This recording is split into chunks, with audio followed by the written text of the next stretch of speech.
jednostavno želimo da stvorimo ambijent za našu decu, da ta deca imaju nade na ovom prostoru. A ovaj prostor i ova država su stvoreni zbog žrtava, zbog spremnosti nekih pre nas da daju sve za slobodu.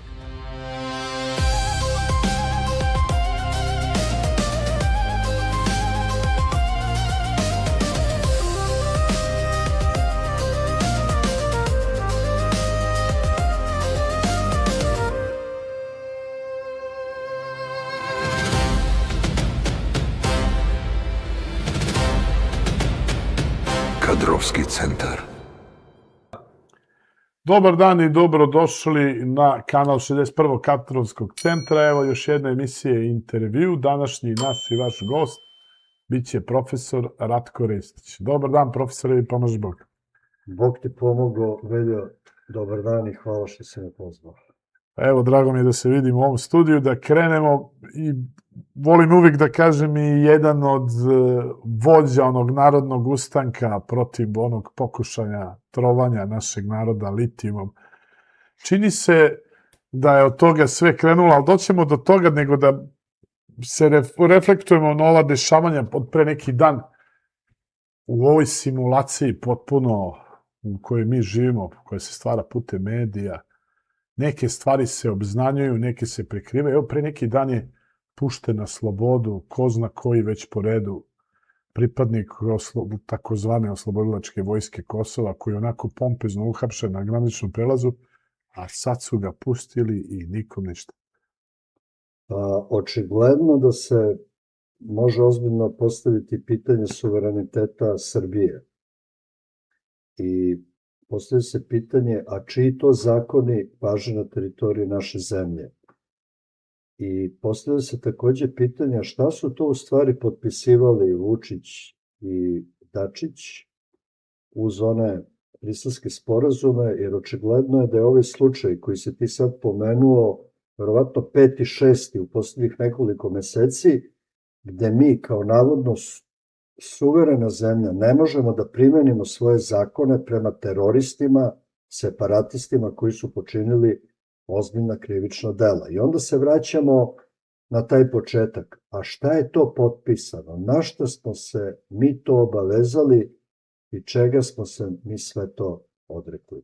Tako da, to je još jedan onako događaj, još jedna slagalica u toj slagalici dekompozicije države. Izdaje. Da, apsolutna izdaja. Mi očigledno još uvek ne možemo da sagledamo destruktivnost svega onoga što je pod Vučićevim vođstvom, a verovatno po nekim nalozima spolja urađeno od 2012. godine do danas. I recimo, kad gledaš taj SNS koncept, za mene je to jedan kriminalno-politički kartel. To nije ozbiljna politička struktura. To je jedna interesna grupacija koja ne služi interesima sopstvenog naroda. I kad pogledaš sastav SNS-a, kad vidiš sve te ljude, kad vidiš način na koji oni tretiraju sopstveni narod, kako su oblikovali medije, ponekad se čini da je SNS postao sigurna kuća za sve one koji nemaju nikakve skrupule, koji ne razumeju šta je to javni interes i koji se prema sopstvenom narodu odnose kao prema nečemu što je kužno i strano i apsolutno gledaju samo kako da zadovolje svoje potrebe. Totalno su materijalizovali javni život, obesmislili su koncept institucija i samo zaviri u sastav tih institucija, ko ih vodi, koliko ljudi s kupljenim diplomama, koliko ljudi koji su do juče bili vatrogasci, što je časno zanimanje, ali sad su doktori nauka. Šofer postao doktor nauka, mi mislim. Čega? Tako da suočavamo se s jednim ozbiljnim obesmišljavanjem koncepta države. I evo, pitam ja tebe, o čemu se radi? ako Jelena Karleuša dobija 3,5-4 miliona da peva, a narod je neće. Da, suludo, totalno degradacija. Zašto se to uopšte radi? I pre neki dan smo gledali na RTS-u jednu emisiju o procesu priključenja Evropskoj uniji. Tu su učestvovali ministar za evropske integracije Starović, onda direktor nekog instituta za privredu i politiku Zečević i dama koja vodi nevladin sektor vezan za proces pristupanja izvesna Selaković. I čuješ Starovića, koji se inače proslavi onim skandaloznim izjavama da ćemo morati da napravimo neke molne ustupke, aludirajući na to da mi priznamo nezavisnost Kosova. Što će reći, malo im je Scholz Macronov plan, nego moramo još. Tako je. Dakle, mi ćemo uvesti sankcije Rusiji i sad on priča onako psihoterapeutski, lagano, da ne iziritira mnogo, to su ga verovatno edukovali na treninzima za lidere.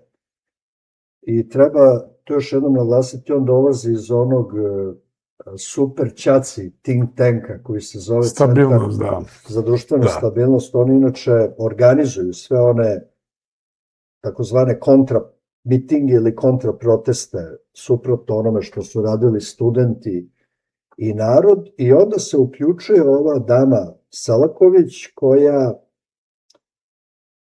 lamentira nad tim što nevladin sektor ima veoma malu ulogu u čitavom procesu priključivanja, što ih država ne sluša, i pominje Crnu Goru kako je to tamo taj nevladin sektor odigrao jako pozitivnu ulogu, i onda oglašava se ovaj Zečević koji opet brani autoritet države, a pogotovo predsednika koji nosi taj legitimitet legislativni za te procese. I oni pričaju, naravno, na RTS-u kao da je to nešto što je već završeno, znači mi ultimativno idemo u Evropu, to se ne dovodi u pitanje, i sad je samo u toku neka diskusija o metodama i o tehnikama, kako to što pre i što bolje uraditi. 4-6 u domobrane. A šta je stvarnost? Da. Pa manje od 35% stanovnika Srbije želi da uđe u Evropsku uniju. I postavlja se pitanje zašto RTS tako zdušno forsira tu neupitnu evropsku agendu i zašto vlast, odnosno Vučić, tako uporno ponavljaju tu mantru o Evropskoj uniji. Valjda treba da pita i sopstveni narod. A činjenice nam govore da zbog krajnje licemernog odnosa Evropske unije prema nama, zbog činjenice da oni kao uslov postavljaju da mi priznamo nezavisnost Kosova i Metohije, da postanemo jeftina resursna baza, da bi se kopalo sve i svašta od ruda i nekih drugih minerala, da postanemo bazna hemijska industrija za potrebe Evrope i da potpuno zagadimo sopstveno. Jer su ostali bez kolonija po svetu i sad smo i mi se namestili. I onda se postavlja pitanje kako je moguće da niko ne pita srpski narod ništa na tu temu. Da, to je organizovano stvarno deo okupacije.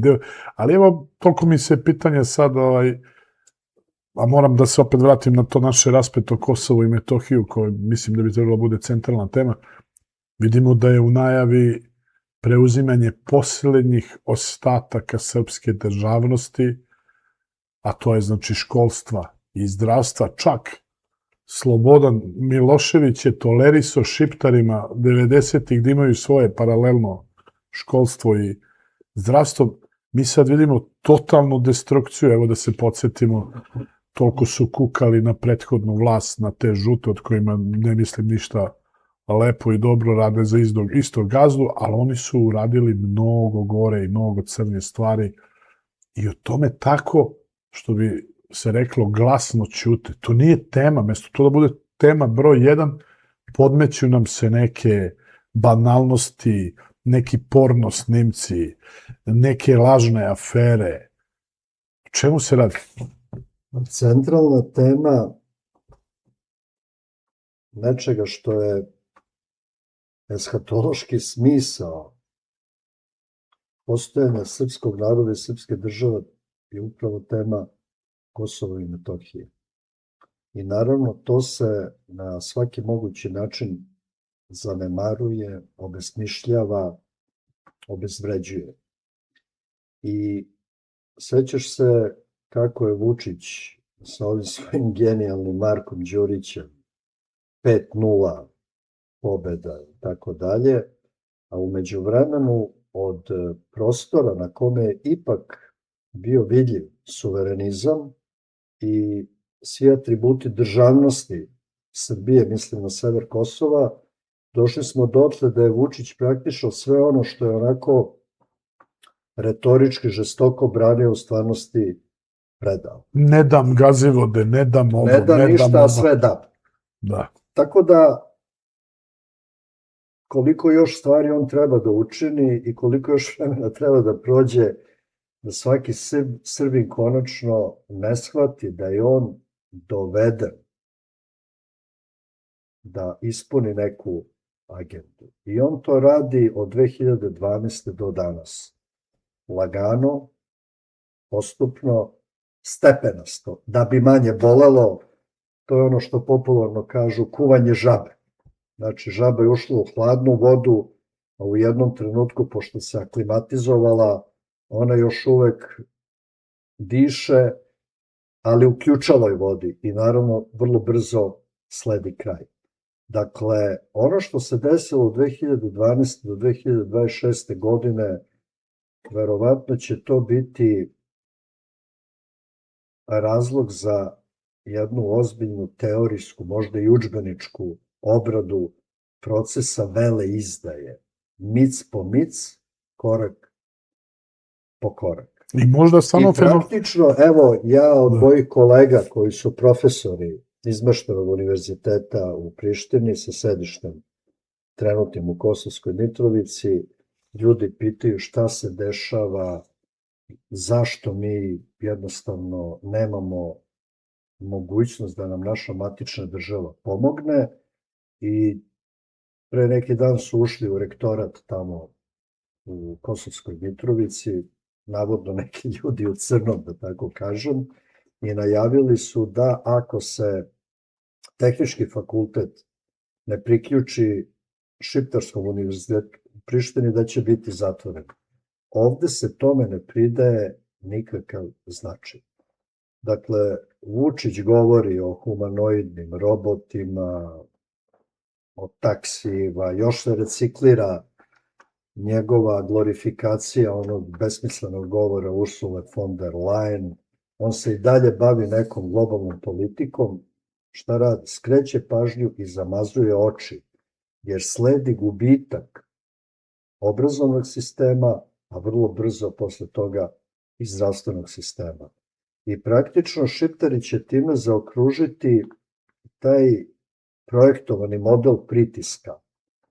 Dosadašnja primjena modela pritiska ukidanjem srpskih provajdera, srpskih automobilskih tablica, srpskih benzinskih pumpi, pošte, platnog prometa, robe sa uže teritorije Srbije, praktično to je proizvelo jedan pritisak zbog koga su se desetine hiljada ljudi već iselile. Ovo će biti zaokruživanje svega toga sa apsolutno pojačanim pritiscima da se pokupuje preostala imovina, da se na razne stilizovane načine Srbi tamo dovedu u takvo stanje da prosto odustanu od života na Kosovu i Metohiji. Sada, jako je zanimljivo šta na to ima da kaže recimo Ana Brnabić, na primjer. Bože. Ili svi ovi ministri... Tragična situacija, moram da se nas... Ili svi ovi ministri u vladi Republike Srbije, ili recimo onaj Sinić s Kosova, onaj Ćelavi što je sa srpske liste, mislim da je on bio vatrogasac, pa sad doktor ekonomije. Šta on ima da kaže svom narodu tamo? Ili recimo šta bi rekli analitičari tipa Nebojše Krstića, koji tako slavodobitno uvek pravi apoteozu Vučićeve vladavine. Ili Dragoslava Bokana od nacionaliste. Ili šta ima da kaže čuveni, kako on to sebe predstavlja, politički filozof Dragoljub Kojičić. Šta on može o tome da kaže? Jel to izdaja ili to nije izdaja? Ili će opet da nam serviraju mantru da je to jedna visokoumna, strateška, državna politika u kojoj naš lider zna šta radi. Vizionar. A rezultat je katastrofa. Tako da, dakle, u ovoj fazi srpski narod na Kosovu i Metohiji je prilično ostavljen. Izdani smo svi mi, ali sudbina ima svoje puteve, mi ćemo naravno povratiti naše Kosovo i Metohiju i to će biti deo Republike Srbije. I to brže nego što se mnogi nadaju. Da li će to biti za 6 meseci, 5 godina ili 10 godina, to je potpuno nebitno. Postoje neki viši razlozi, viši uzusi koji upravljaju svetom i to će se desiti. Ali je sramota da u ovom trenutku ogroman broj ljudi u Srbiji koji kliče Aleksandru Vučiću, koji ima različitu formu prisutnosti ili interesa u SNS-u, na sve to pristaje, obuzet svojim konformizmom, svojim trenutno sigurnim položajem i osjećajem apsolutne bezdušnosti za ono što doživljavaju naši ljudi Na Kosovu. u južnoj pokrajini. Dakle, sećaš se da je Vučić često pričao o promeni identitetskog koda. Weber. Sećaš se da je onako servilno, banalno, Angeli Merkel pričao Max Weberu o njegovoj protestantskoj etici, a taj monstrum, Max Weber je bio monstrum, koji 1916. godine na jednom skupu u Berlinu, gde su bili predstavnici Nemačke tada carevine i Austro-Ugarske monarhije, govorili su o tome šta raditi sa Srbijom koja je bila pod okupacijom. Rekao je šta god da Austro-Ugari namere da rade sa Srbima, ja ću to pozdraviti. A došli smo dotle da predsednik Srbije tog monstruma citira kao velikog državnika. Pa on je hvalio i Murata pred Turcima. Ali evo sad si rekao neki stvarno što nas uvek vraća na fenomen ovog vremena, a to je vladavina medijima. Znači, mi živimo u toj nekoj hipnokratiji, kako to lepo kaže Sloba Reljić, da jednostavno je moguće tehničkim sredstvima predstaviti takvu izdaju i takvo odustajanje od svih nacionalnih interesa usput kriminalno bogaćenje kao neki državni put, kao neka vrsta simulakruma, nekog magijskog u kome se oni nalaze. Ja često puta gledam te medije nesretne, Informer i Pink, to je stvarno strašno, podjednako kao N1 i Nova je sa druge strane strašno. Kako da izađemo iz tog simulakruma? Evo vidimo da RTS, koga i danas dan drže Englezi, eto sa tih stanovišta koji si ti lepo opisao, i dalje nastupa, i dalje nam puštaju titoističke fatamorgane, partizanske filmove, serije, veličaju mrtvog Tita. Neverovatno. Veljo, ništa nije slučajno. Ti znaš da su Englezi kreirali onaj termin post-istina. I to je prema Oxford rečniku, koji se svake godine bavi izborom reči godine, 2016. ili 17. pobedili. Što znači post-istina? Definicija je da ti jednu društvenu realnost transformišeš tako što ćeš servirati nešto što je poželjno radi nekog cilja. U prevodu, laž ćeš pretvoriti u istinu, loše ćeš pretvoriti u dobro, nemoralno ćeš pretvoriti u moralno. Dakle, RTS upravo to radi. RTS ima onako jedan izuzetan titoistički karakter. Mi gledamo serije koje opravdavaju, glorifikuju Rankovića, koji onako provlače onaj sentiment jugoslovenstva, eto, bilo je super u toj Jugoslaviji, išli smo na more, imali smo, ne znam, jeftine automobile. Mogli smo da kupimo, da švercujemo farmerke iz Trsta. Jeste. San jednog migranta. I recimo, RTS prikazuje, evo, pomenuo si, recimo, Otpisane. To je potpuna fikcija. To je potpuna fikcija.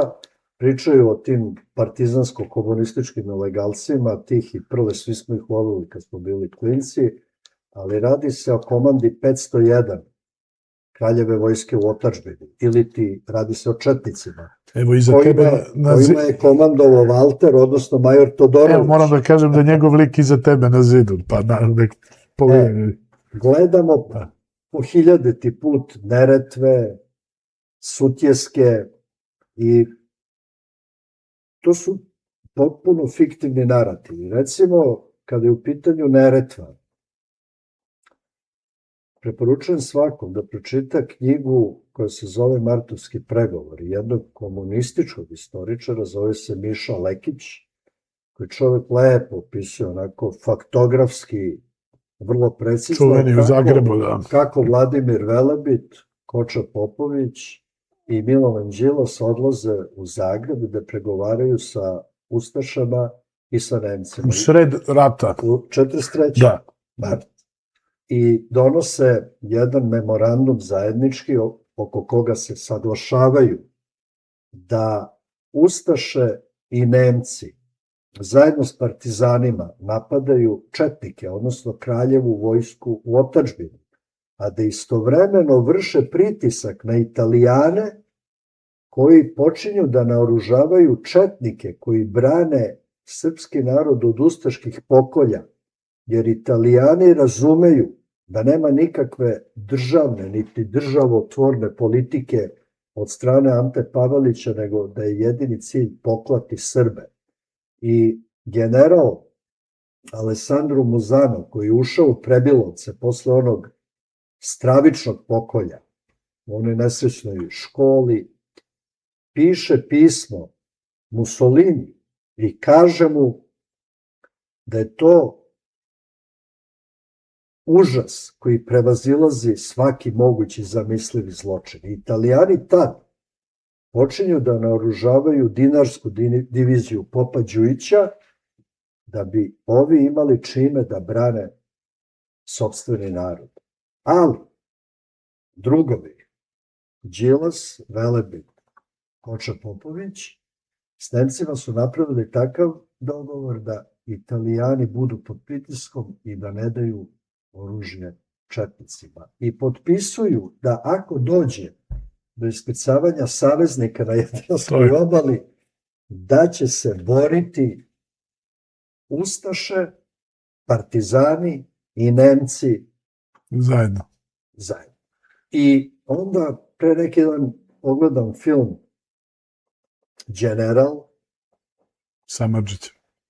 koji je fantastično urađen, koji je na jedan filmičan način rešio, odnosno obznanio je narodu šta su to bile dileme heroja Dragoljuba Mihajlovića. Da pomenemo još jednom, on je ratni heroj iz Prvog svetskog rata, ranjen je bio na Kajmakčalanu, prihvatio je da vodi kraljevu vojsku u otadžbini i veoma je vodio računa o tome da sa Nemcima oprezno postupa, jer samo za Srbe je bilo propisano streljati 100 ljudi za jednog mrtvog Nemca, a 50 za ranjenog Nemca. I on svestan da su Hrvati do 43.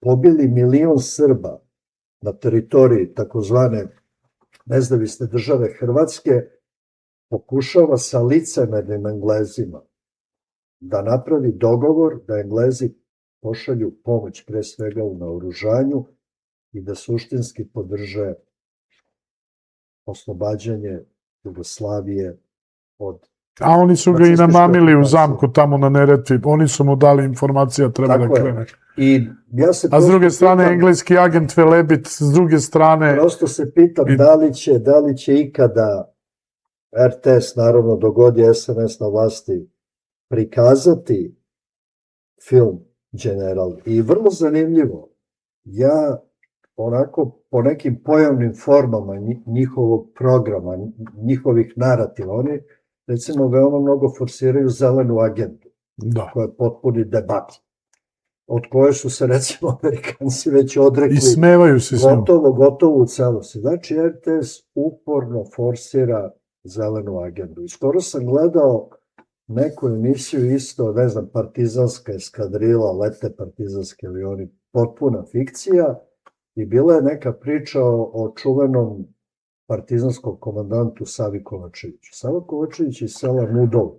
To je kad kreneš od Vilusa prema Grahovu gore, bio sam tamo, on je bio jedan seoski kabadahija. Kad je počeo Drugi svetski rat, on se isključivo bavio time da maltretira i likvidira srpske domaćine koji su bili privrženi kralju. Uključujući i članove svoje Sava porodice. Kovačević, čak i u selu Ljubomir, to je s druge strane Leotara, iza Trebinja, tamo, kad je jedna grupa klinaca, 16-17 godina, prozivala njegovu drugaricu Dragicu Pravicu, što ima dečka komunistu, on je otišao i pobio je 8 ili 9 tih dečaka. A on je poginuo u bici na Sutjesci metkom s leđa. Ubili su ga njegovi. Zašto? Tito ga je ubio. Zato što je Sava Kovačević bio živi svedok saradnje Ustaša i partizana, jer Ustaše su isporučivale partizanima oružje po nemačkom nalogu. I pošto je ipak on bio jedan onako violentni dinarit, bilo je verovatno sumnje da li će umeti da ćuti. I da ga kontrolišu, nisu mogli. Jednostavno su ga eliminisali. Ti sad tog i takvog imaš kao heroja koji se glorifikuje, na primjer, na RTS-u. Ali kad smo već kod toga, bilo bi jako zanimljivo da RTS pokuša da obradi temu šta su u stvari radili Dragoljub Mihajlović i Milan Nedić. Videli smo da su skoro neki takozvani antifašisti protestovali jer su rodoljubi proslavili dan rođenja ili smrti Milana Nedića. Šta je uradio Milan Nedić? On je spašavao srpsku najviše. 350.000 ljudi spasao, Milan Nedić. Uspostavio je mrežu prihvatilišta, a pristao je da bude na neki način komandant ili upravnik ili kako god to nazvali okupirane Srbije, da Srbiju ne bi raspačali Bugari, Šiptari, Nemci, Mađari i Hrvati. I on je jako dobro znao šta ga čeka. I on nije pobegao. I ubili su ga kao psa. Bacili su ga. Bez ikakve šanse da može da iskaže šta je bilo. I RTS bi trebalo da se pozabavi traženjem istine. Jer samo istina koja je iznad svih nas, zasnovana na činjenicama, može da nam pomogne da na jedan ispravan način oblikujemo i odnose između sebe i odnose prema svetu. I evo kad smo već kod tih tema, pre nekoliko dana jedna grupa huligana sklonila je spomenik Veselinu Misiti u Loznici. Veselin Misita je potpukovnik kraljeve vojske koji je komandovao napadom na moj rodni grad Loznicu i oslobodio je Loznicu. I moj deda je učestvovao u tome, Mirko Radović. I oni su sklonili spomenik tom čoveku koji je poginuo u tome.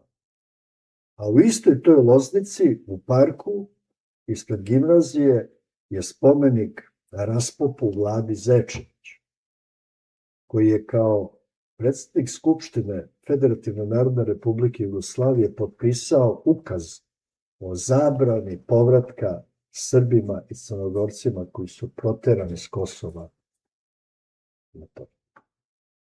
Dakle, Znači, mi i dalje živimo tu Titovu mantru. Mi živimo u jednoj potpunoj idejnoj i egzistencijalnoj mentalnoj konfuziji. I krajnje je vreme da se osvetli ko je bio Josip Broz Tito. Ko su bili svi ti komunistički... Da, prosto deluje nadrealno 40 godina. Koliko ima? Ima 26 i vamo 20, 46 godina posle smrti tog jednog najvećeg srpskog satrapa mi i dalje održavamo njegov ovde mauzolej. Josip Broz Tito je naredio da se prema Srbiji, u koju su komunisti ušli 1944. primenjuje tretman okupirane teritorije. I mnogi ustaše i domobrani koji su samo sklonili i stavili petokraku su bili u toj vojsci. Mnogi pripadnici Handžar divizije su takođe bili u toj partizanskoj vojsci. I srpski idioti, poput Aleksandra Rankovića, Slobodana Penezića Krcuna, Dobrice Ćosića, Dobrivoja Vidića, Plavog, Ratka Draževića, Pere Stambolića, Rodoljuba Čolakovića i pridruženih psihopata kao što je bio onaj Jovo Kapičić. Da. Izvršili su genocid, unutrašnji genocid nad srpskim narodom. Pobijeno je prema knjigama streljanih ozda, to je ono što je sačuvano, preko 60.000 ljudi. Nezvanično pobijeno je barem još 2 puta toliko. Pobijeni su svi dečaci koji su bili regrutovani u Kraljevu vojsku u otadžbini. Jednostavno su pobijeni na Zelengori, oko Foče. Desetine hiljada srpskih dečaka je poslato na kasapnicu, na Sremski front. I mi i dalje imamo ljude koji u Srbiji kažu Josip Broz Tito je bio veliki državnik. I održavamo mauzolej. Josip Broz Tito je bio projekat. On je svoju moć zasnovao na srpskoj krvi, na stotinama hiljada pobijenih Srba. Josip Broz Tito je odmah posle Drugog svjetskog rata napravio dogovor sa Zapadom. Jugoslavija je bila neformalni, pridruženi član onoga što je kasnije postalo NATO pakt. Informbiro nije bio zbog skretanja sa socijalističkog puta, jer bilo je svima jasno da Josip Broz nije nikakav komunista. To je bio jedan bombivan, jedan upravnik plantaže u Indiji koji je nije se ni krio, da, on se tako balavio one tompuse, bela outfitalo, što bi rekla omladin. Sofia Loren, kabrioleti i tako dalje. Naručio da ga glumi Richard Barton. I praktično taj sukob sa Stalinom je bio zbog toga što je Stalin shvatio da je on kukavičje jaje u nečemu što je tad bio socijalistički svet. A šta je uradio Josip Broz? Pa Josip Broz je iskoristio potpunu prirodnu upućenost Srba i Crnogoraca koji su se izjašnjavali za Staljina, ne zbog Staljina, nego zbog imanentne bliskosti prema Rusiji. Mnogi su zato i prišli komunističkom. I najsposobniji ratni kadrovi, najžešći oficiri su završili na Golom otoku. Tako da Josip Broz je onda razvijao kasnije, kao on je postao vođa nesvrstanog pokreta. To je bilo takođe po američkom planu, jer pravi borci protiv kolonijalizma su bili Sovjeti i oni su pomogli brojnim zemljama u Aziji i Africi, Sovjetski savez u sve svoje mane, da se oslobode tog kolonijalizma. I sovjetski uticaj je rastao i onda su Amerikanci, da bi ublažili taj uticaj, dali Brozu ulogu osnivača pokreta nesvrstanih, da bi ga jednostavno konfrontirali i da bi na neki način oni preko broza... Kolonije držale u buffer zoni da ne odu kod čuveni njegov sukob sa Fidel Castrom u vezi s toga. Sa time, da. Tako je.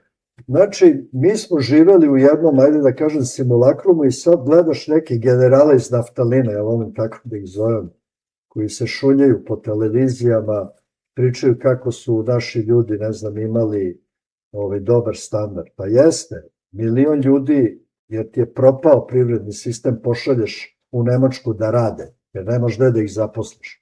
Pa ono što ostane deli taj kolač koji je preostao. Evo, zbog omladine to posebno da podvučemo. Znači, da se zna, 60. godina Tito potpisuje sporazum sa Nemačkom i da umesto oni nama isplate ratne reparacije i enormnu ratnu štetu, faktički mi se zadovoljavamo time da preko našeg biroa rada naši ljudi odlaze, moramo tako da reći, da budu sluge u toj istoj nacističkoj Nemačkoj. I da stavimo šlag na tortu. Tada se dogovara da Nemačka na neki povoljan način kroz navodni kredit finansira izgradnju nuklearne elektrane u Krškom, koju naravno dele Hrvati i Slovenci. Koji su bili na njihovoj strani za vreme rata. Umesto da se Nemcima ispostavi zahtev za ratnu odštetu od barem nekoliko stotina milijardi maraka, dolara, čega već, mi sad imamo stav da je to davno već regulisano u socijalističkoj Jugoslaviji. Međutim, vrlo zanimljivo, Poljaci ne zaboravljaju. A Jevreji pogotovo, da. Šta su im Nemci uradili i Poljaci potražuju oko 1400 milijardi dolara od Nemačke kao ratnu odštetu. To se malo stavi na sto, a Jevreji koji su naravno brutalno stradali od Nemaca su napravili mehanizme gde oni svake godine obezbeđuju ogromnu materijalnu korist od nemačke države, ali samo oni i samo za sebe. Sad postavlja se pitanje što mi vodimo tu servilnu politiku, kako to, recimo, evo imaš sad ovu nemačku ambasadorku Anke Konrad, koja je ovako vrlo zanimljiva jer je zdušno podržavala kopanje litijuma, pa učestvuje, ne znam, u obnovi nekih škola, krečenje, stavljanje prozora, neki socijalni programi, ali zdrav odnos bi bio da mi postavimo pitanje te ratne odštete. Koje ne zastareva. I još jedan jako veliki problem, Nemci su kao iskreni neprijatelji Srba, krivi za 2 genocida koje je doživeo srpski narod i u Prvom svetskom ratu i u Drugom svetskom ratu. I slučajno, tokom 90-ih, nepogrešivo su bili na strani srpskih neprijatelja. I ne treba zaboraviti da su Nemci prvi put od Drugog svetskog rata bili aktivni na teritoriji Jugoslavije. U Prizrenu su ubili 2 Srbina koja su bežala od Šiptera u junu 1999. godine. Kad je počelo bombardovanje, oni su na teritoriji Republike Srpske izveli diverziju na pruzi i ubili su čuvara pruge. Slučajno opet Srbina. Tako da, to što mi imamo takav odnos Nemaca prema nama mnogo je uslovljeno i našim krajnje servilnim odnosom. Odnosno ljudima koji sede u vladi, koji sede u Ministarstvu inostranih poslova i potpuno je jasno da oni apsolutno ne zastupaju nacionalne interese srpskog naroda. Oni zastupaju neke druge interese. Da, evo sada još bih se zadržao o tome, ne čini li ti se da kroz sve ove primere koje se govoriš, ali da dođemo na refleksiju na današnje vreme, u stvari nama su, kada se to pogleda, ceo 20. vek pojeli Englezi, da otvoreno tako kažemo, i Ujedinjeno kraljevstvo, prvo lažno nas uzimajući za saveznike, a sve vreme radeći nam o glavi. Ako vidimo jedan kontinuitet delovanja, da ako znamo da je jedan Ante Pavelić kooptiranost, da je on njihov agent, da učestvuju u organizaciji ubistva kralja Aleksandra, znamo da je 1926. i Josip Broz njihov agent, što si lepo primetio kako je Stalin teo da se odmakne od te priče. I mi vidimo da nam oni kroje tu kapu i kroje nam i dalje kapu, drže RTS i oni krajnje licemerno i to doželjamo, nas čak savetuju da mi se priključimo mrtvoj kobili koja se zove Evropska unija, od koje su oni davno pobegli. Pa evo, vrlo zanimljivo, ti si video da se ovim Epsteinovim fajlovima Da. pominju mnogi iz Velike Britanije. Sad je tamo velika afera u toku ministara. Evo, recimo, pripadnik kraljevske porodice, onaj Andrew, idiot. Njega bi kod mene na Ceraku odvalili od batina. Leže iznad one devojčice od 12-13. Strašno. I koja je kazna za njega? Izgubio je sve kraljevske privilegije. A gde je tu pedofilija? Gde je krivično delo? Dakle, pomenuo se i Drugi svetski rat, Winston Churchill lično nije dopustio Slobodanu Jovanoviću, predsjedniku kraljevske vlade iz Budimpešta, da saopšti rezultate i podatke koji su dostavljeni o genocidu koji se sprovodi nad srpskim narodom Hrvatskoj. Znači, nije dopustio. Ali isti taj Winston Churchill odmah otečao u Napolj kad ga je Broz pozvao i onda su zajedno bili kod pape Pija 12. Tako da Ante Pavelić je bio britanski agent. Josip Broz je radio između ostalih i za Engleze. I oni su praktično upravljali tim marionetama, ali je zastrašujuća rezultanta bila satiranje Srba. Dakle, Englezi su naši mitski neprijatelji. I u nekoj pojednoj formi ti to vidiš i danas. Ti da bi otišao u Englesku sad, ti moraš da prođeš kroz ozbiljnu, recimo, administrativno-diplomatsku proceduru, da šalješ, ne znam, pasoš u Budimpeštu preko neke agencije. A zašto? Čemu sve to? I vrlo je zanimljivo da je pre nekoliko dana kod nas bio profesor Gideon Greif, koji je održao predavanje, poredio je Jasenovac kao Auschwitz Balkana i nemački Auschwitz-Birkenau, logor. I to je otvorilo čitav niz pitanja, bilo je različitih komentara u štampi, oglasili su se ovi koji govore o 80.000 ljudi jer ima toliko i toliko zabeleženih imena. Pritom ne govore da je tokom ubijanja Srba u Hrvatskoj, tokom Drugog svetskog rata, da su uredno spaljivane one knjige rođenih, knjige venčanih i u crkvama i u opštinama.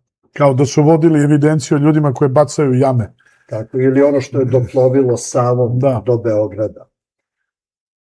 1000 leševa je sahranjeno pored kule Nebojša. Tako je.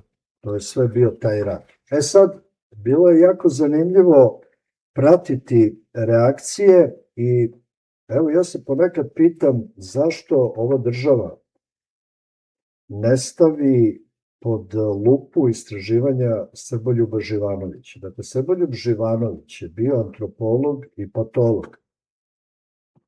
Završio medicinski fakultet i on je 1964. imenovan u komisiju u kojoj su bila pored njega 2 Slovenca, zanimljivo, nijedan Hrvat nije htio da bude.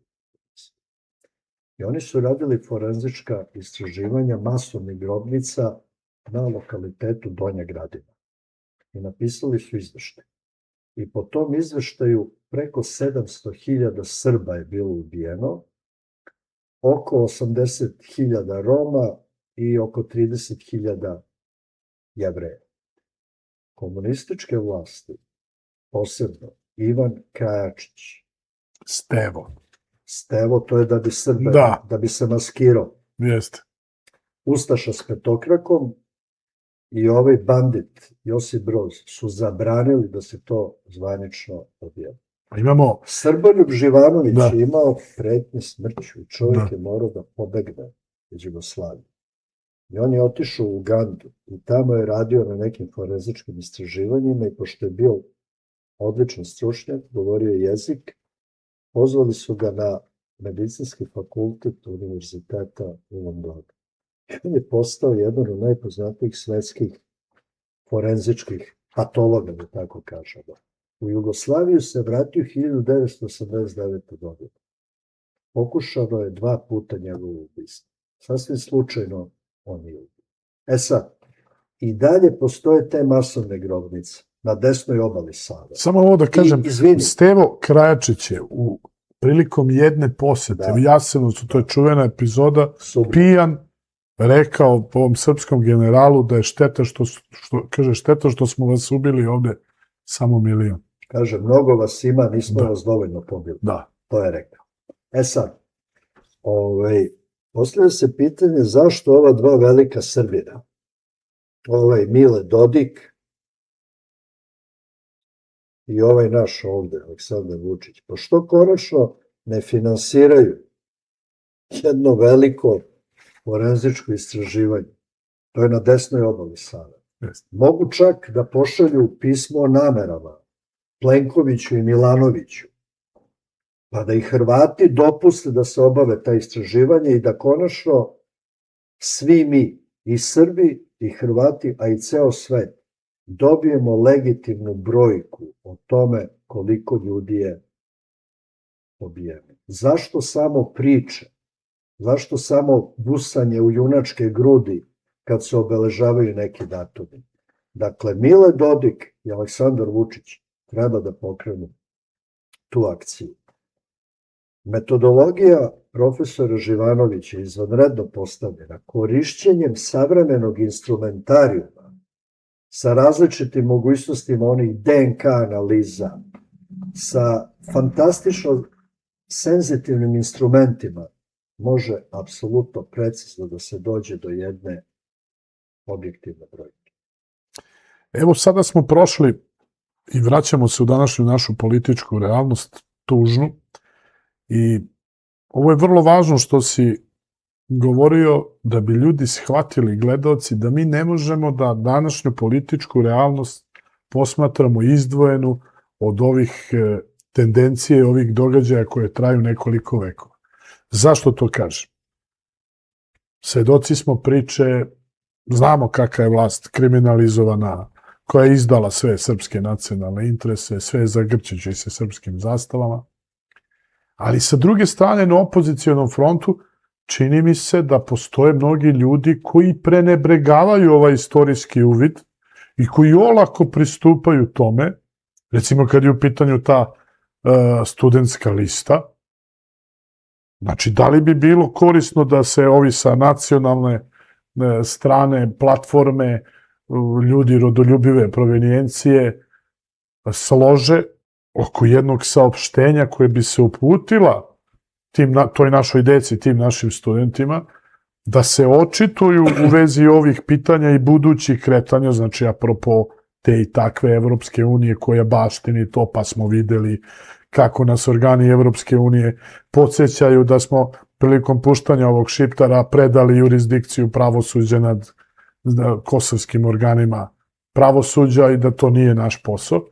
Znači, koliko je to bitno da se sagleda i da tražimo i od te naše dece, studentina, da ne dozvole da budu uzurpirani, da ne dozvole da nas se nastavi ta titoistička ovde, ja moram da kažem, strahovlada, da jednostavno mi iskoračimo u prostor slobode ili da jednostavno napravimo neki tehnički dogovor, da kažemo ajmo jednu poštenu utakmicu, da skinemo ovu kriminalnu vlast, ali da napravimo jednu poštenu utakmicu za 6 meseci, godinu dana i da se jasno odredimo, jer nažalost, ti si tome svedok, i dalje postoji ljudi koji iskreno veruju tom i takvom zapadu sa celom ovom istorijom koja nas preti. Ajde, prvo ću od zapada, pa ću se spustiti ovde kod nas. Ako si primetio, pre neki dan je ova Đorđe Meloni iz Italije izjavila da je George ili George Soros opasnost za demokratiju. Trump je pre nekoliko meseci rekao da je Soros opasnost za američku državu. Viktor Orban je proterao Fond za otvoreno društvo, otvoreni univerzitet Soroša iz Mađarske, oni su sad u Beču, a Putin ih je cipelirao pre nekoliko godina.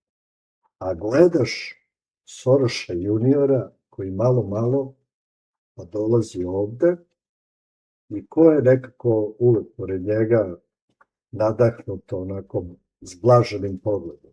Ana Brnabić. I onda je logično pitanje, a što oni tog čoveka dočekuju sa takvom pompom? Zašto to RTS objavljuje? I ko je on stvar? Koja je njegova važnost, bitnost? Šta on radi? Šta on radi ovde? E sad, jako je zanimljivo da je recimo u ovim Epstein fajlovima, da je pomenuto mnogo imena, ja ću nekada navedem, recimo Mette Marit, ona je prestolonaslednica norveške krune, imala jako intenzivnu, više nego prijateljsku prepisku sa Epsteinom. Onda recimo bivši premijer Norveške zove se Thorbjørn Jagland. Onda recimo ovaj nesrećnik, ovaj lajčak, onaj šetač kravata po Balkanu, koji je Srbima zagorčao život, Zavio u gde crno, god je bio. Onda recimo norveška ambasadorka Mona Juul, pa zatim izvesna Johana Rubinstein, Šveđanka koja je vodila švedski departman UNHCR-a, ona organizacija za izbeglice, i vrlo zanimljivo, Kosovo se pominje kao logistička tačka za prijem i transfer dece. Strašno. Vezano za Epsteinove fajlove. I moram da pomenem da je recimo na 1000 srpske dece usvojeno u inostranstvu u poslednjih 10 godina.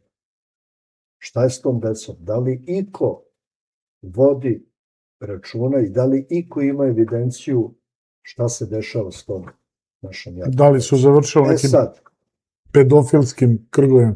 Vrlo je zanimljivo da je tom Epstein ekosistemu bila bliska Hillary Clinton, a da je naš takozvani predsjednik davao za kampanju Hillary Clinton, kad je ono Bill tapšao po ramenu, ja mislim da je dao par miliona dolara naših para.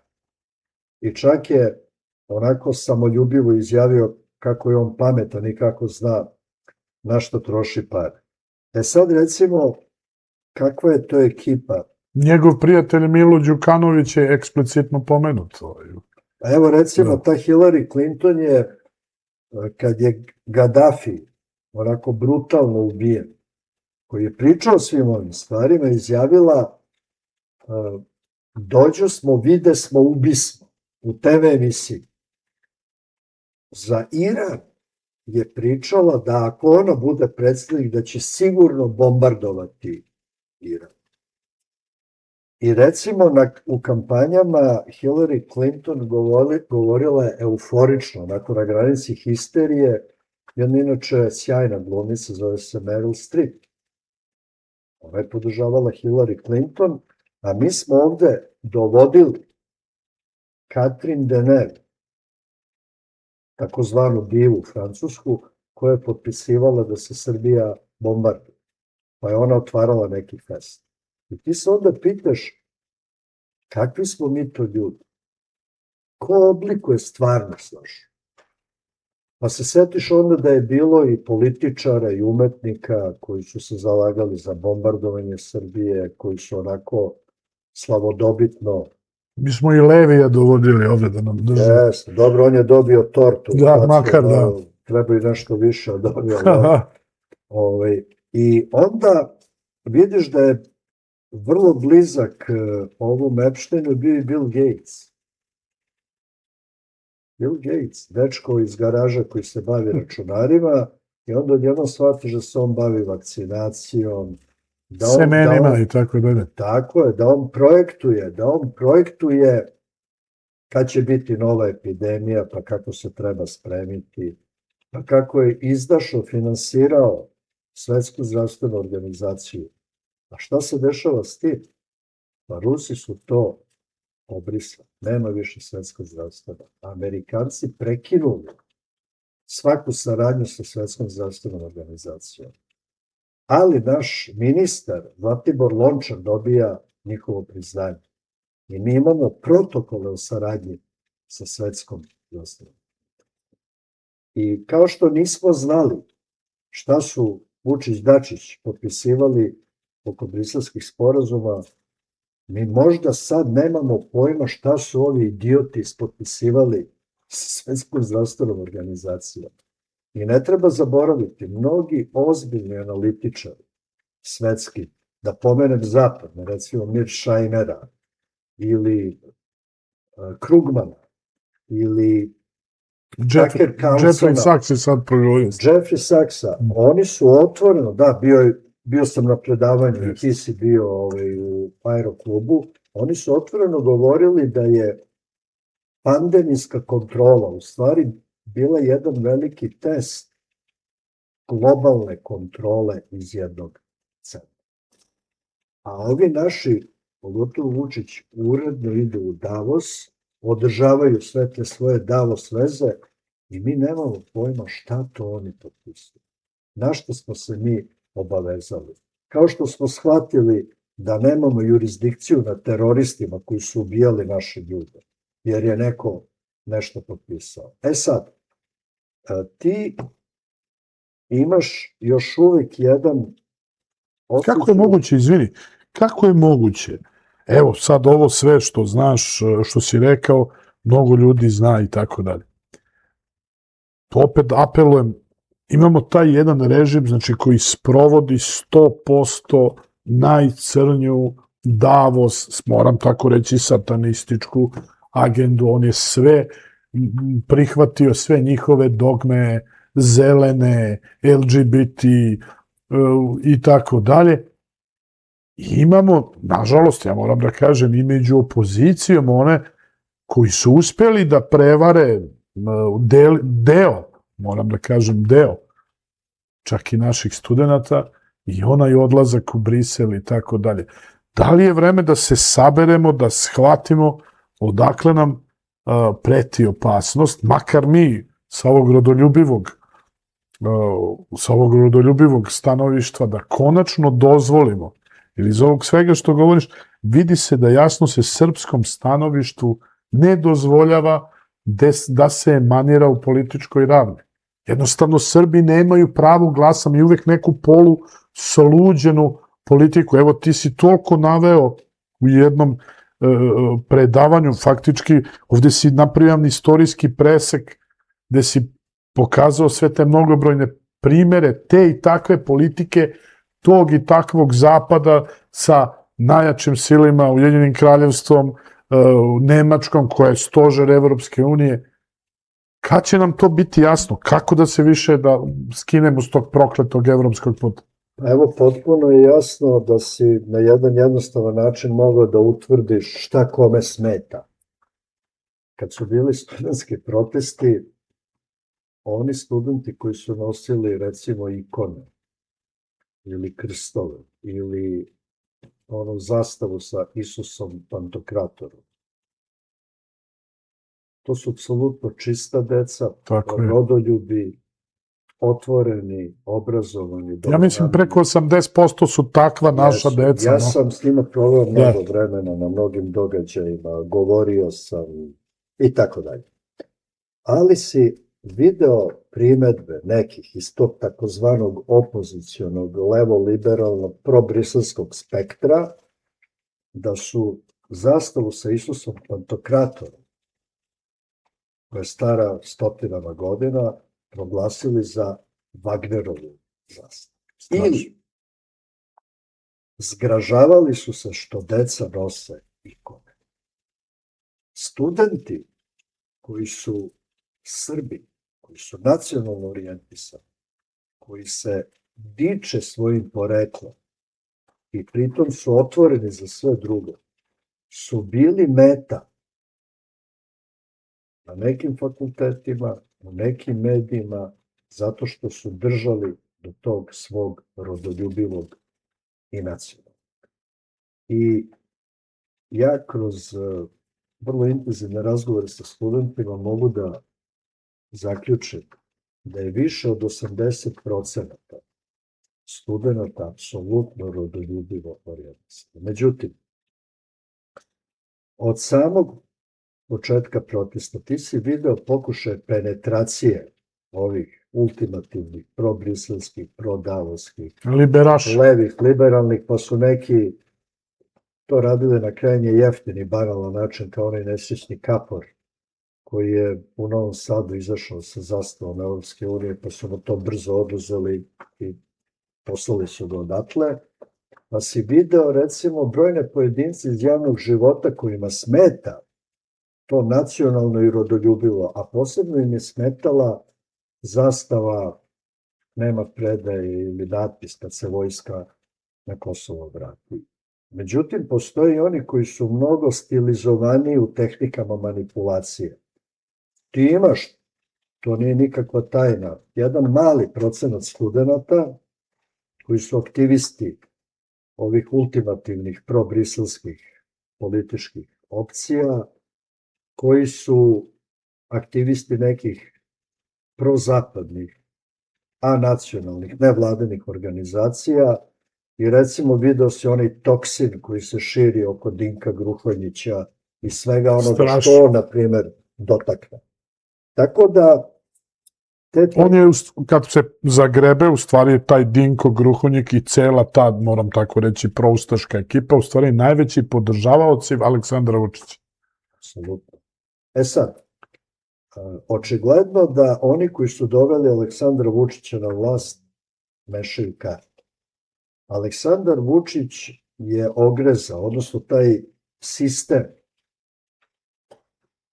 ta pojavna forma političkog života... Izvini, molim te, moram jednu stvar da ti kažem. Sad si me podsjetio. Iz tvog rada. Da bi ljudi shvatili razmere kriminalizacije ovog društva, da je jednostavno mafija koja je, eto, sam dovedena ovde na vlast, da bi mogli da isporuče tim našim kolonizatorima to što im treba. Ti si bio na svedok i kao prorektor si zaustavio saradnju Beogradskog univerziteta sa Mozart kladionicama. Vidimo ekspanziju ludačku kladionicama. Kako je tu uopšte, evo, sjetio sam se da... Pa jeste, ja sam bio šokiran kad sam shvatio da Univerzitet u Beogradu ima zajedničke projekte, recimo, sa Mozart kladionicama. Dakle, jedan sistem koji egzistira na ozbiljnoj ljudskoj mani, koja stvara zavisnost i koja je unesrećila i brojne pojedince i brojne porodice. To je to klađenje i kockanje. Dakle, taj sistem je bio sponzor nekih projekata koje je sprovodio, nažalost, Univerzitet u Beogradu. I ja kad sam pitao zašto je to urađeno, pa oni imaju pare. Strašno. Dakle, to je bilo objašnjenje. Naravno, ja sam insistirao da se to odmah zaustavi, to je prekinuto. Bila je tu jedna firma koja se bavi prometom alkoholnih pića i duvana. I sad, kakva je poruka? Ako ti u sistemu koji bi trebalo da se bavi vrhunskim obrazovanjem i vrhunskim vrednostima, imaš one koji trguju ljudskim manama, to je kocka i klađenje, konzumiraju previše alkohola i konzumiraju duvan. I oni finansiraju univerzitet. Međutim, šta je problem? Ti sad kad vidiš brojne sportske manifestacije u Srbiji i brojne aktivnosti nekih ministarstava, sponzor kladioničarski sistem. strašno. A Srbija... Fudbalskog saveza. A Srbija, pored Bosne i Hercegovine, ima najveći broj kladionica po glavi stanovnika u Evropi. A vrlo zanimljivo, Vučićev drugi brat, Edi Rama, je zabranio kladionice ovdje. Ali u Srbiji one nisu zabranili. Pa kažu da se veliki novac pere preko njih. Da. Dakle, mi smo u više navrata govorili da nas fascinira ta mistika oko te takozvane studentske liste, Da. za koju se uopšte ne zna ko će biti. Sad, veliki broj studenta sa kojima mi komuniciramo, koji su rodoljubivo orijentisani i koji dele neke naše vrednostne norme oko Kosova i Metohije, oko evropskog puta, oko nikada ulaska u NATO pakt, zaustavljanja LGBTQ queer agende, nulte tolerancije na korupciju, ukidanje svih sankcija Rusiji i Belorusiji, oni jednostavno imaju otvoren prostor za svaku formu saradnje sa nama. Sad, ovi koji su ultimativno probriselski, oni koriste sve moguće tehnike maskiranja da bi na neki način zaveli određen deo studentske populacije, da bi im se predstavili kao autentični tumači i voljni ljudi za sprovođenje nečega što je nacionalni interes. I bojim se da su to oni koji bi trebalo da naslede ovaj propali režim, koji će voljno prihvatiti sve ono što se od njih traži, a sve ono što Vučić i ekipa do sada nisu realizovali. Jer gazda im je isti. Gazda im je isti. I praktično režim Aleksandra Vučića i ova pro-Brisel, pro-Davos, takozvana opozicija, su na istom zadatku ubiti srpski patriotizam koji treba da se transformiše u efikasnu i sposobnu političku snagu. Dakle, glavni napor je na tome da se srpsko stanovište, kako je govorio Miloš Crnjanski, na svaki način zabašuri i prikrije. I praktično mi kao narod moramo da nađemo kapacitet, moramo da nađemo snagu da se povežemo na osnovu onoga što jeste naš suštinski nacionalni interes koji treba da oblikuje suverenističku opciju. Dakle, nikakav zapad, nikakvi mistični Davosi, nikakve nevladine organizacije, Europarlamentarci. nikakvi paradržavni sadržaj. Pazi, ti sad ovde u Srbiji imaš gomilu nekih masona, rotarijanaca i svi oni nešto žele da oblikuju stvarnost, žele da utiču na društveni proces, a pritom oni rade taj, pazi sad ovo, a imaju dobre namere. A mi koji radimo javno i obelodanjujemo svaku svoju reč, treba da prihvatimo da smo budale i korisni idioti dok neko tamo nešto mulje ispod žita. Dakle, srpski narod mora da se oslobodi zabluda, mora da povrati samopoštovanje, a kad to povrati, onda će osetiti glad za suverenizmom. I ne treba strani ambasadori, sećaš se onog redneka, onog Kristofera Hilla, koji nam je snimao filmove o Milunki Savić s porukom i vi ste svet. Pa mi smo bili svet kad oni nisu znali ni ko su, ni šta su. I jednostavno mi moramo da se vratimo sebi. A što se tiče nekog šireg međunarodnog plana, moramo da prepoznamo prave prijatelje. Pravi prijatelj je onaj ko nam ne ograničava slobodu, ko nam ne govori da treba da se odreknemo Kosova i Metohije. Svoje kulture i tradicije. Ko nam ne nameće šta je suština našeg nacionalnog bića. Dakle, na nama je jedan veliki poduhvat da okupimo suvereniste i da stavimo čitavom našem narodu vidljivo ono što je srpsko stanovište i onda nek se ljudi opredeljuju. Da, jasno je da ovo što si rekao, oko nekoliko pitanja faktički narod je postigao saglasnost i sad bi trebali istaknuti intelektualci, politički predstavnici i ostali da to samo sublimiraju i da kažu evo stajemo svi iza toga, ali smo svedoci nažalost da mnogi koji su, moram reći možda i pod znacima navoda, rodoljubivo orijentisani, a nastupaju čak i novim alternativnim medijima, uporno seju seme razdora. Upravno optužuju profesora Nestorovića, s kojim si ti u pokretu i tako dalje, i sve te ljude optužuju za saradnju sa Vučićem, stvaraju fantazmu, a kad ih ljudi pozovu da dođu i da se skupimo oko nekih 5-6 stvari notornih, tu nastaju problemi. Evo da te odmah demantujem. Ja sam recimo najavio sam, ja jesam jedan od onih koji su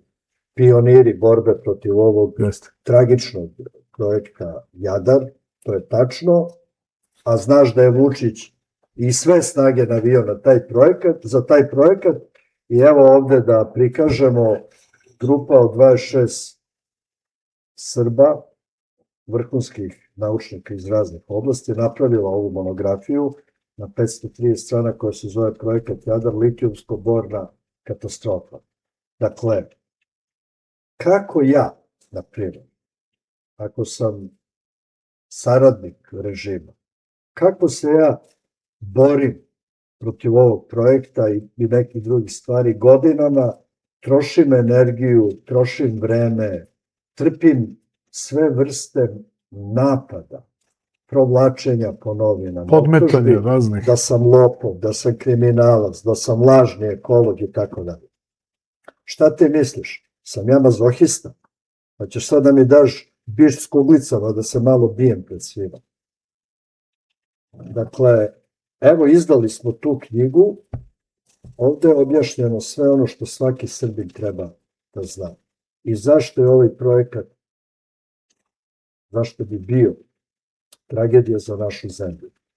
I moram da podsjetim da je predsednik Evropske akademije nauka i umetnosti, inače Nemac, Klaus Mainzer, 2024. čini mi se u oktobru, kad je bio neki skup o održivosti, posle izlaganja grupe naših poljoprivrednih stručnjaka, rekao, pa kaže, što se vi bavite tom poljoprivredom? To je nebitno. Vi ste namenjeni za rudarenje. Predsednik Evropske akademije nauka i umetnosti. I ovih dana... To je ta naša evropska perspektiva. To je ta naša evropska perspektiva, a ovih dana traju protesti naših poljoprivrednika. I poslušaj te ljude koje podržavam iz sve snage. Registruj njihov očaj, jer oni proizvode mleko kome je recimo otkupna cena 25-30 dinara, to je besmislena otkupna cena, imaju gubitak, uvoznički lobi uvozi đubre iz čitavog sveta, brojne naše mlekare ne pakuju mleko od naših krava, nego neka mleka u prahu sa ko zna kakvim dodacima, sa ko zna kojim rokovima, i to se distribuira u prodajnim mrežama. Nedavno je uništena najbolja referentna laboratorija, Analab, koja je registrovala u tom trenutku da od 24 mlekare samo 3 rade sa prirodnim mlekom skupljenim u Srbiji. To je vodio jedan izvanredni stručnjak, Ivan Smajlović. I to je gurnuto po tepi. I to je uništeno. To je jednostavno uništeno. Dakle, to je samo jedan od malih pokazatelja.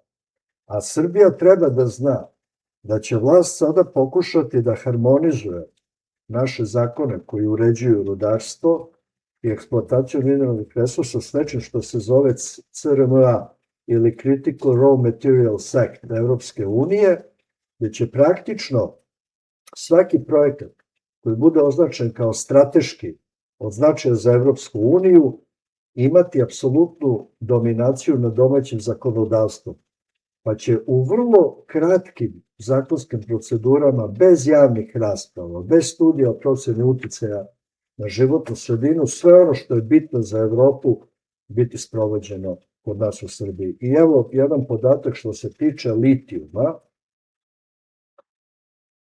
Srbija bi trebalo da ako se ovaj rudnik otvori, daj Bože da se nikad ne otvori, da 3% evropskih potreba zadovoljava, a ostatak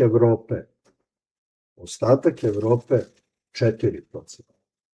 A to bi značilo da smo mi totalno zagađeni i devastirani, da nam je uništeno kvalitetno poljoprivredno zemljište zbog enormnog zagađenja i da su nam u ozbiljnom riziku i podzemne i površinske vode, i citiraću mog uvaženog kolegu Zorana Stevanovića, hidrogeologa, da su ugrožene najkvalitetnije podzemne vode za piće zapadne Srbije na potezu Bogatić, Šabac, kapaciteta 19.500 litara u sekundu.